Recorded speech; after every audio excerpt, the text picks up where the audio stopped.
John Kistner. We just enjoyed coming back here to see the old house. Right, right. We're here today to talk about your experiences at the Havilah Beardsley House at 102 West Beardsley Avenue. Bought the house in, I guess, early 1941, and spent 9 months remodeling it, and then moved in toward the end of 41. Okay, and you continued to live there until about June or July of 1952. Your age at the time that you were in the house and living in the house was? So I was probably about 3.5. Then I was there until I was 14. The Kistners have lived here, from what I can tell, since about mid-1830. It had been lost in my family history, the footnote that my grandfather Kistner had, owned this house and lived in this house. And until very recently when I started working at Ruthmere. And so this has all been, a really interesting connection for me, and that chandelier in particular made quite an impression on me when I realized and found out that it was a remnant of the Kistner era, and we're very proud to continue to display that and utilize that. Albeit that we've moved it around. we moved it from your dining room now back to the original dining room that we have set up that way. That's probably one of the biggest changes was in the kitchen. They completely remodeled that, closed off the old staircase that connected to the bedroom upstairs, and put in stainless steel countertops, which was, I guess, quite a thing in those days. They even had a dishwasher and a garbage disposal, which was quite a feat in those days. Right. So they were the first family to use that room as a kitchen. As a kitchen. Yeah. Yeah. And they, of course, completely they put in a pretty much new wallpaper, brought up design, and carpeted the house. I guess you're calling it the parlor, but we used to call it the living room. They closed. There was French doors going into the rec room, and they closed those off and put in bookshelves on both sides. The room to the far east, what you referred to as the rec room, okay, had a fireplace in there that is no longer there today, but you've recounted how it had a really great effect in that room. Why don't you explain that? Well, the steam heat really, for some reason, just never would heat that room in the wintertime. And we built a fire in that fireplace, and the room was just very comfortable and warm all the time. And over the years, as we go in different houses, we're talking to people, I said, you would have a fireplace, and you couldn't get heat 3 inches outside of the fireplace. And I used to tell people, man, they knew how to build fireplaces in those days, because this thing would warm this great big room. And little did I realize they had heating ducts all throughout the floor, and the fireplace just carried the heat out throughout the room. Right, right. The design, and we didn't even know that until we had started to do some of the restoration work, and we discovered this elaborate air circulation, hot, warm air circulation system that was connected to that fireplace for that room. So your answer was solved when you. That's right. You saw the website. I still like the idea they built better fireplaces those days. That's good. That's good. Yeah, the bathrooms, of course, were all upgraded, and you guys did those upgrades. Upgrades, and then they put a bathroom. Actually, there was 2 baths upstairs, and the one was shared between the guest bedroom and my bedroom. And we shared that one, and then we had a maid's room, and that had a separate bath and everything. Do you have any particular stories that you remember of growing up as a young boy at Havilah Beardsley House? So one Christmas they bought me a Shetland pony, and they put it in the garage. And I don't know how they got it in the garage without me knowing it. So Christmas morning they took me out in the garage, and here was this Shetland pony. I still just don't know to this day how they got it in there without me knowing. In one summer, Russ had this people move a little shack out back, little stall, and so for one summer he was in the backyard. I was very popular that one summer though. Oh, every kid in the neighborhood was over wanting to ride. You mentioned that you had the quarters for a live-in maid. Let's talk about her a little bit. How long was she in your family's service? And her name and was Delia Bryant, and she actually her sister had the job originally, but she got married, and well, I guess during that, I don't know the burial exact, but basically Delia came for 2 weeks to sit in for her, and she ended up staying 12 years. 12 years, okay.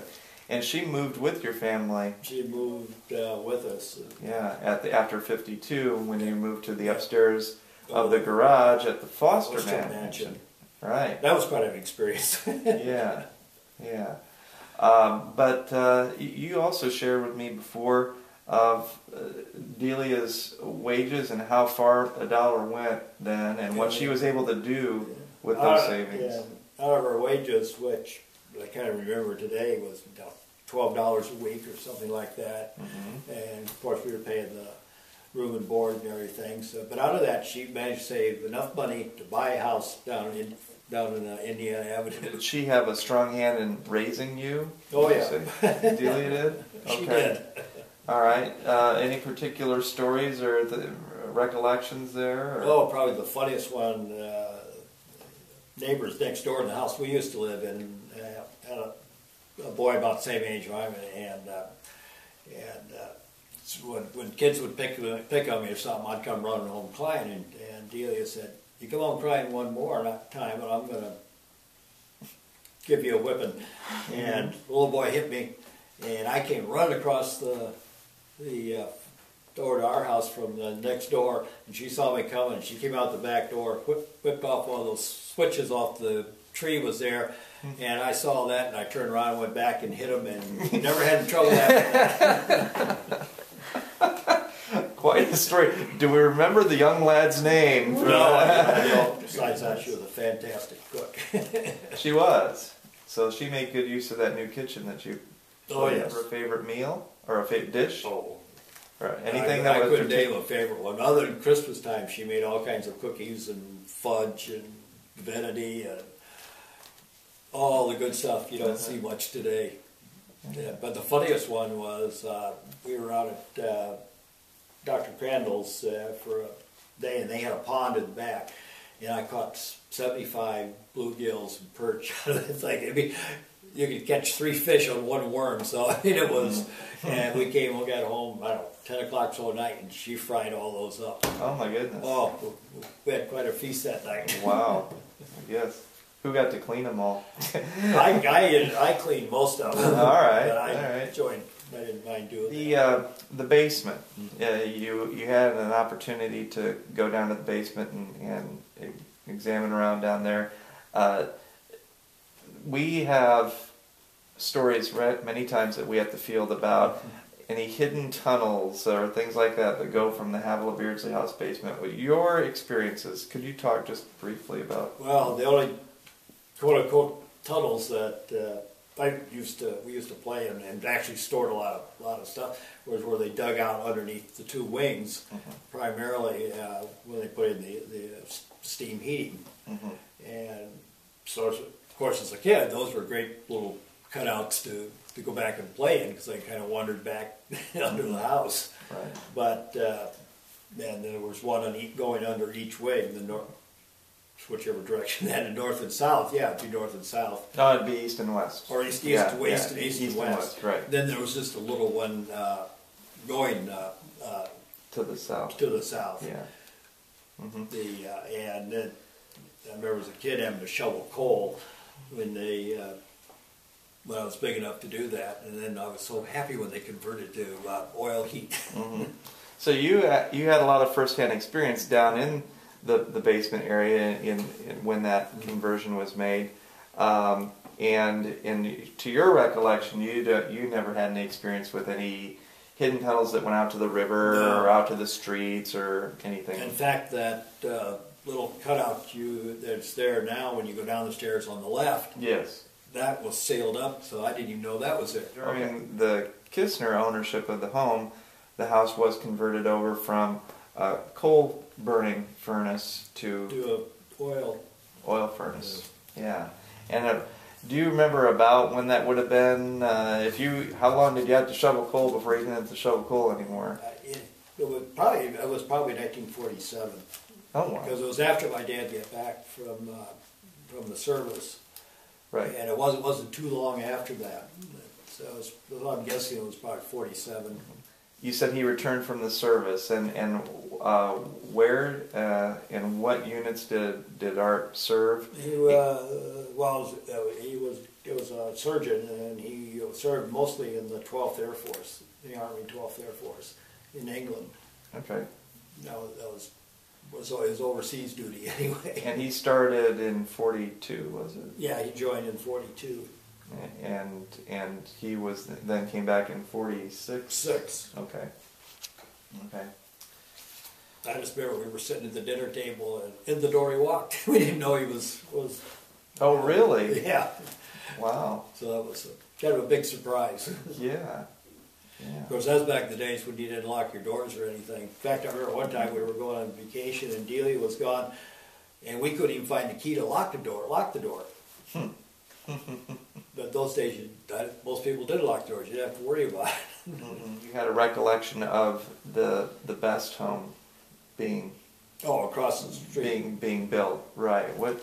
Share that with me again. Well, I don't remember, other than photographs. I don't remember the old house that was there, but I remember seeing the construction work and the steel work going up when they built that house. So that had to be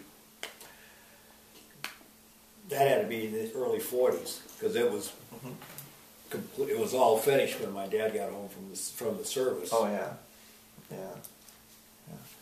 That was a big transformation on that block, because it was an enormous like a French Second Empire style house that was Benjamin and Sarah Davenport. Sarah Davenport is a Sarah Beardsley. That's Havilah Beardsley's one daughter. And that was a very substantial house that was taken down to build another very substantial house, the best home, which... Yeah, they had some Maybests, had her sister's sons would come down and visit them from Chicago, so I used to spend a lot of time playing in that house when I was a kid. And it's a gorgeous house. Yeah.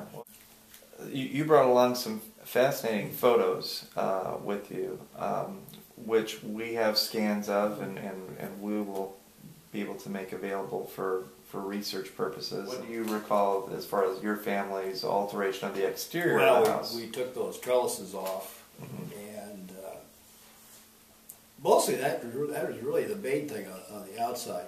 But it was interesting to look at some of the older photographs. And probably the one, and I hadn't realized until I went back and just last couple of weeks ago looked at these photographs and found that on the corners of the porch there was 3 columns, where now there's only 1, and that was changed because I had a photograph that's dated in 1939.